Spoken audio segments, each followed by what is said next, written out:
Colleagues, we are all acutely aware that we are meeting in the backdrop of a complex geopolitical situation.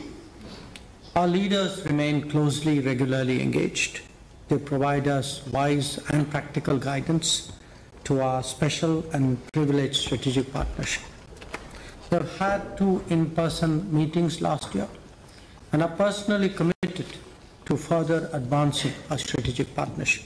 Over the last 4 years, Excellency, our bilateral trade in goods has increased, as you have noted, from more fivefold, from $13 billion in 2021 to $68 billion in 24-25, and it continues to grow. However, a major trade balance has accompanied the growth. It has increased from 6.6 billion to 58.9 billion, which is about 9 times. I'm delighted to join you, delegations from both countries, for the 26th session of the India-Russia Intergovernmental Commission for Trade, Economic, Scientific, Technological and Cultural Cooperation. We are meeting here after about 10 months since the last session in November 2024 in New Delhi. And I think this is perhaps the shortest intervals between 2 sessions that we've ever had. Over the last 4 years, Excellency, our bilateral trade in goods has increased, as you have noted, from more fivefold, from $13 billion in 2021 to $68 billion in 24-25, and it continues to grow. However, a major trade balance has accompanied the growth. It has increased from 6.6 billion to 58.9 billion, which is about 9 times. So we need to address that urgently.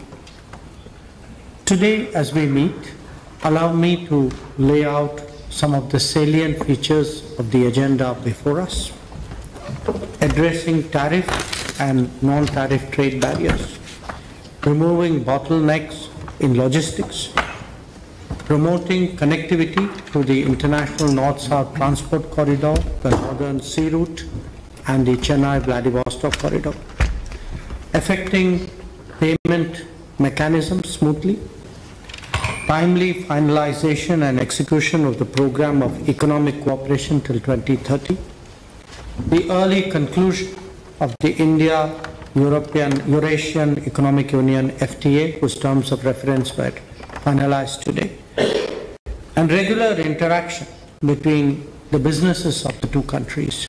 These are among the key elements. They will not only help to address the imbalance and grow our trade, but also hasten the timely achievement of our revised trade target of $100 billion by 2030. Colleagues, we are all acutely aware that we are meeting in the backdrop of a complex geopolitical situation. Our leaders remain closely, regularly engaged. They provide us wise and practical guidance to our special and privileged strategic partnership. We've had 2 in-person meetings last year and are personally committed to further advancing our strategic partnership.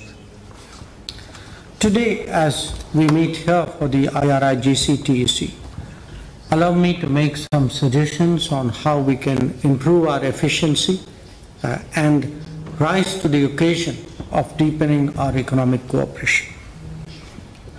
One, the various working groups and subgroups could perhaps take a more creative and innovative approach towards their respective agendas. The challenges posed by the larger landscape that I mentioned require us to do so. And this should be done in a manner in which it works for both sides. So when we speak today, as you did, Excellency, of the smoothness of settlements, of better logistics, of diversifying our trade basket, of creating more joint ventures, of moving on skilling and mobility, these are some of the areas, some examples of what we need to focus on more effectively.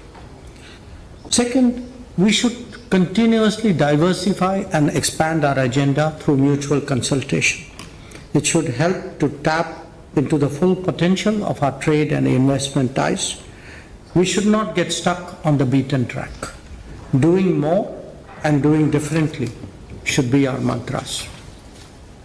Third, I would urge that we set ourselves some quantifiable targets and specific timelines so that we challenge ourselves to achieve more, perhaps even surpass what we set out to do. Each working group and each subgroup could apply itself to setting of targets and see what we could achieve by the next session of the IRIGC-TEC. For example, if you are looking at trade barriers, could we pick a certain number and make a commitment? If we have agreed to a certain proposal, can we set a firm timeline for that? So I believe that each working group and subgroup should include at least one possible target and pursue it with full tenacity. Four, I would suggest for your consideration that we should have at least 2 intersessional meetings between the IRIGC sessions. We could also do a virtual midterm review with all the co-chairs like we did in 23.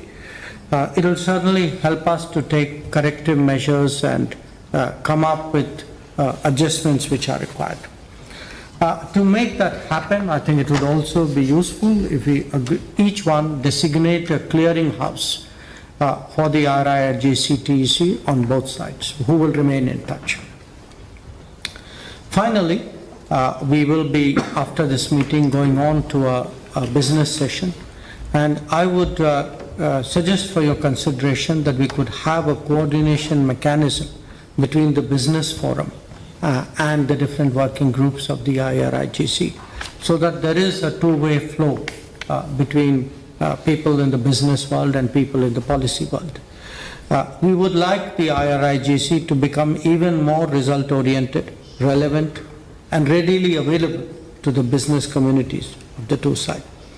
So allow me to conclude by recalling that the IRIGC is a key mechanism to prepare for the annual summit which we expect to hold at the end of this year.